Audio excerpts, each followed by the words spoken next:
Hello, everyone, and welcome back to English Pod. My name is Marco. My name is Catherine, and today we have an elementary level lesson about food, one of my favorite things to talk about. That's right. We are going to talk about food, but specifically, we're going to talk about a family barbecue.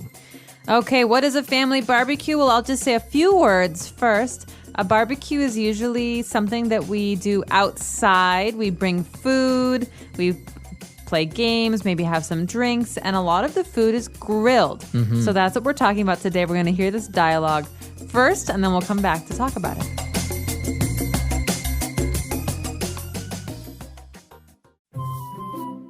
Is everything ready for the big family barbecue tomorrow? Yep, the steaks and chicken are marinated, and I also bought hamburger buns. We should also cook a couple dozen hot dogs and kebabs. Yeah, good idea. We could put some lawn furniture outside next to the grill. I also set up the tent outside so we can hide from the sun if it gets too hot. Great! I asked Grace to bring cups and serviettes, as she is also bringing 2 big coolers for the beers. This is going to be a great barbecue. Oh no, it's raining!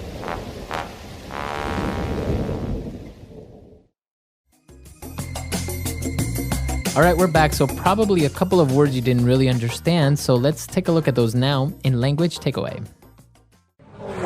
Language takeaway. Lots of food words, Marco. The first one is barbecue. We were talking about that a minute ago.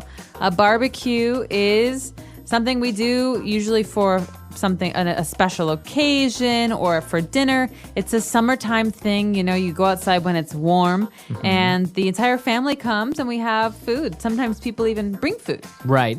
And actually, as you mentioned, it's something that you do a barbecue. You have a family barbecue, but it's also a verb to barbecue something. So to cook meat on a barbecue. So that's cooking meat, not in a stove, not with gas. Usually it's under a fire or very warm, intense heat coming from coals. Exactly. And so before we cook food, usually before we cook meat on the grill, before we barbecue it, we have to marinate it, okay? So in this situation, the steaks and the chicken are already marinated. Okay, so to marinate something, which is a verb, or the steaks and chickens are marinated, which is an adjective. So basically means that you have added spices and maybe some lemon juice, different herbs or salts to the meats in order to give it flavor before you cook them. Exactly. Sometimes in Indian cooking, for example, you marinate with a yogurt sauce and you leave the meat in the refrigerator for a whole night. Exactly. So marinating or to marinate is a process to give flavor to food. Very good. All right, so we've marinated our food, our chicken, our steaks, but also we have hamburgers, so we need hamburger buns. What are buns? Okay, buns are pieces of bread that are for special kinds of food. So you have a hamburger bun. It's a round piece of bread, and the hamburger goes on one piece and under another piece. A hot dog bun is different. It's like a piece of bread that's folded, and the hot dog goes in the middle. So bun is a special kind of bread for these kinds of foods. All right, so remember, if you want to have a hot dog, you need to buy hot dog buns. So people know already that you're talking about bread. And if you want to buy a hamburger bread, you say a hamburger bun. That's right. So hamburger buns and hot dog buns. But after we talk about having the hamburger buns, we discuss how many hot dogs we're going to cook. So the person says we should cook a couple dozen hot dogs. All right, so a dozen is 12 units of something. Right, so eggs are sold in dozens. We buy a dozen eggs, we buy 12 eggs. Okay, or you can say half a dozen, that means 6. Half of 12. And a couple dozen is usually around 24, 25. Okay, very good. So a dozen hot dogs, and they are also getting kebabs. What are kebabs? One of my favorite foods, kebabs, are sticks or skewers of meat. So you have a very thin stick, and you put the meat on it, and you put that on the grill, and you cook the meat on the grill. So, yeah, those are very common. For example, in the Middle East, right? You have kebabs, sticks of meat, and also maybe some vegetables put on it, and you grill them. Exactly. Very flavorful, very tasty meat. All right, so why don't we listen to our dialogue again, and we'll come back shortly to look at some more words. Is everything ready for the big family barbecue tomorrow? Yep, the steaks and chicken are marinated, and I also bought hamburger buns. We should also cook a couple dozen hot dogs and kebabs. Yeah, good idea. We could put some lawn furniture outside next to the grill. I also set up the tent outside so we can hide from the sun if it gets too hot.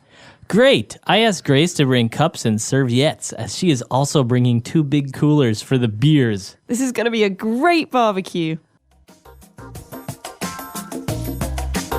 All right, we're back. So now why don't we go to a second part of language takeaway and take a look at 5 more words. Language takeaway. All right, the first word that we're going to look at is lawn furniture. So we're going to have lawn furniture outside. Okay, so before we even start thinking about food, we have to decide where people will sit at this barbecue. And so we have to find out how much lawn furniture we have.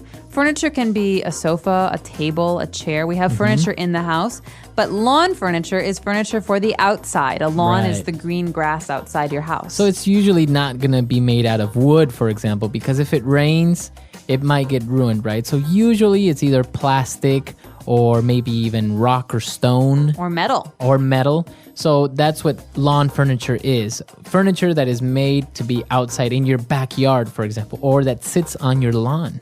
Exactly. And so we're going to be on the lawn furniture. We have the special thing for cooking meat outside, the grill. Okay, so we mentioned that you grill chicken or you grill steaks, but it's also a noun, a grill. So a grill, what is that? A grill is like a stove for the outside, but instead of having electricity to make the fire, we have gas or propane. And this is something that we light on fire. We use coals to keep the insides very warm.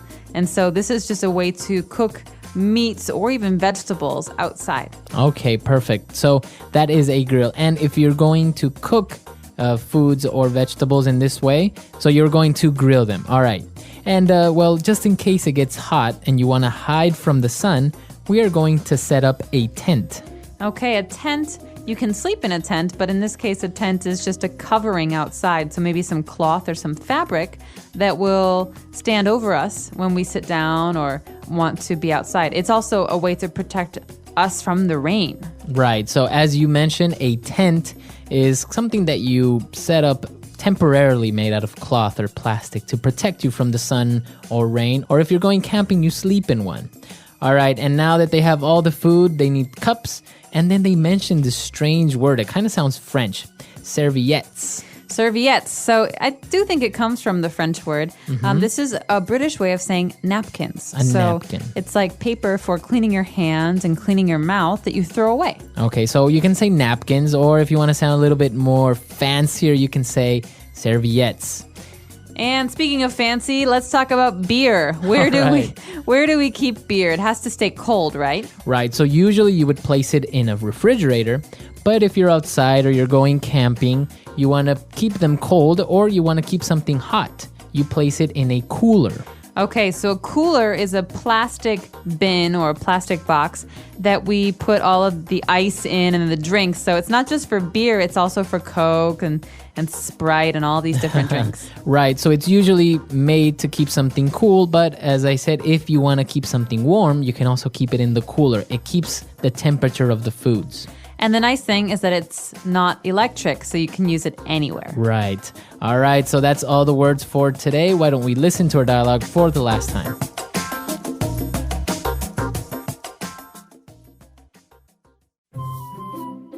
Is everything ready for the big family barbecue tomorrow? Yep, the steaks and chicken are marinated, and I also bought hamburger buns. We should also cook a couple dozen hot dogs and kebabs. Yeah, good idea. We could put some lawn furniture outside next to the grill. I also set up the tent outside so we can hide from the sun if it gets too hot. Great! I asked Grace to bring cups and serviettes, as she is also bringing 2 big coolers for the beers. This is going to be a great barbecue. Oh no, it's raining!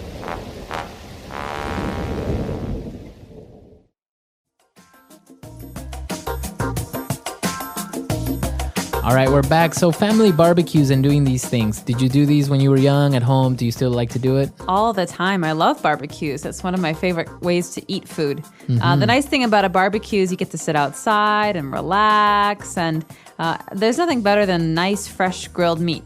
Right. And well, you have all your friends over, so you're having a couple of beers and you're having some meat. And it's actually a really nice way of just having something at home with good friends and family, right? Exactly. And some of the most important barbecues we have are in the summer near July 4th. And so people like to have July 4th barbecues where you celebrate Independence Day and sit outside and drink and have hot dogs and hamburgers and macaroni and cheese. Actually, well, I was in Chile. I noticed that as well. Near their festivities for their independence, which is September 18th, a lot of people get together and have barbecues. And it's so popular that pretty much every house in the neighborhood, you can smell somebody barbecuing on the weekend. You're making me so hungry. All right, guys. So if you have any questions, any doubts, or if it's common for you guys to barbecue back home, then why don't you send us a couple of comments at englishpod.com, and we'll see everyone there.